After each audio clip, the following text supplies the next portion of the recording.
Most NBA players spend their career earnings before retirement even hits. Junior Bridgeman spent 12 years in the league, made $2.95 million total, and lived on roughly $50,000 a year, while teammates were buying mansions. And that gap between what he earned and what he spent funded a $600 million empire, 450 plus Wendy's locations, Coca-Cola bottling rights, Ebony and Jet magazines, and a stake in the Milwaukee Bucks. Shaq says he patterned his entire business career after this man. So why have most people never heard of Junior Bridgeman? Let's find out. Junior Bridgeman grew up in East Chicago, Indiana, and money was never something his family had in excess. So when he got to college at Louisville, he worked nights to cover his costs. Not because he had a scholarship, but because that's just how he was wired. Frugality wasn't a financial strategy for him. It was survival instinct that had been baked in long before he ever touched an NBA paycheck. He got drafted by the Los Angeles Lakers in 1975, got traded to Milwaukee almost immediately, and spent the next 12 seasons as a Bucks sixth man. He was good, really good actually. 4 times he averaged over 15 points per game coming off the bench. But he was never a star. He wasn't on the poster, he wasn't in the shoe deals. His career earnings across those 12 seasons came out to roughly $2.95 million total. In today's money, that's meaningful, but compared to what players make now, it's a rounding error. Here's what actually matters though. While his teammates were upgrading apartments, buying cars, and expanding their lifestyles with every new contract, Bridgeman kept his personal spending flat, estimated around $50,000 a year, year after year. The raises he got didn't change how he lived. They just changed how much he could save. Now you might be thinking, okay, so he was cheap. Lots of people are cheap. But Bridgeman wasn't just being careful with money. He had a specific mental model for what his NBA salary actually was. He didn't think of it as income. He thought of it as venture capital with a hard expiration date. The career would end, probably sooner than he wanted. And when it did, whatever he had left was going to be his seed round for everything that came after. He was NBPA president from 1985 to 1988, and that role made the stakes even clearer. He sat across the table from owners, helped negotiate deals, and watched firsthand how athletes handled or mishandled money. Sports Illustrated had reported that 60% of NBA players faced financial distress within 5 years of retirement. He saw that up close. It wasn't abstract to him. So the math he was running was simple. Keep personal burn rate low, maximize investable surplus, and when the career ends, deploy that capital like it's the only shot you're going to get. Because for him, it was. There was no second contract coming, no new deal on the table, just whatever he'd saved and whatever he did with it next. Bridgeman retired in 1987, and his first move didn't work. He invested in a Wendy's franchise, and it failed. Most athletes would have stopped there, taken the loss, moved on, maybe pivoted to something safer. Bridgeman took his remaining savings and doubled down.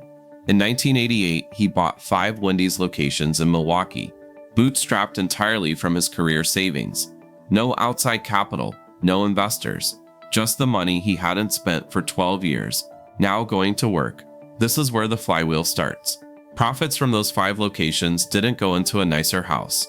They went back into the business. He bought more locations, reinvested again, bought more, 5 became 10, 10 became 50, and eventually the portfolio scaled to more than 450 Wendy's locations, making Bridgeman one of the largest Wendy's franchise owners in the country. He wasn't the guy with the most talent or the biggest contract. He was the guy who kept his personal expenses flat, long enough to let compounding do its job. But here's where it gets interesting, because Wendy's was just layer 1. Once the cash flow from franchises was stable, he started stacking. He added 125 Chili's locations and 45 Fannie Mae candy stores. Still food and retail, still within his operational expertise, but expanding the revenue base so the whole system wasn't dependent on one brand or one consumer trend. If Wendy's had a bad quarter, Chili's might not. That's basic diversification. But most operators at his level weren't thinking that way. They were going deeper into what was already working. Bridgeman was going wider. Layer 3 is where it gets even more deliberate. He acquired Coca-Cola bottling distributorships, not one, but across 3 US states and into Canada. Bottling is about as unsexy as a business gets. There are no headlines, no celebrity endorsements, no cultural cachet. But there's something better: predictable, recurring cash flow that doesn't care what's happening in the restaurant industry.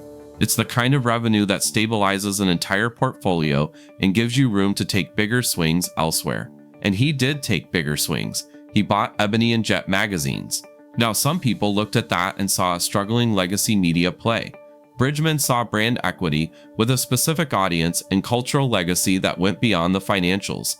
Whether you agree with that call or not, the point is he was thinking in portfolio terms, not just what makes money, but what balances this whole thing and creates something worth holding for decades. The tax layer ran underneath all of it. Restaurant assets depreciate. Franchise fees carry deductions. Structured correctly, those tools defer tax liability and let you reinvest more of each dollar back into the operation. Bridgeman Foods Inc. wasn't just a holding company, it functioned more like a GP-managed private fund, with him allocating across operating businesses the way a general partner allocates across a deal portfolio. And then Shaq said it out loud. In an interview, he said, "I've patterned my whole business acumen after Junior Bridgeman." That's not a throwaway quote. A lot of people don't know this, but I've patterned my whole business acumen after Junior Bridgeman. They always tell us stories about how 75% of athletes 0 to 5 years after they're done playing. Shaq is one of the most financially sophisticated athletes in the history of the league. When he names a blueprint, people should pay attention. The model Bridgeman built wasn't luck.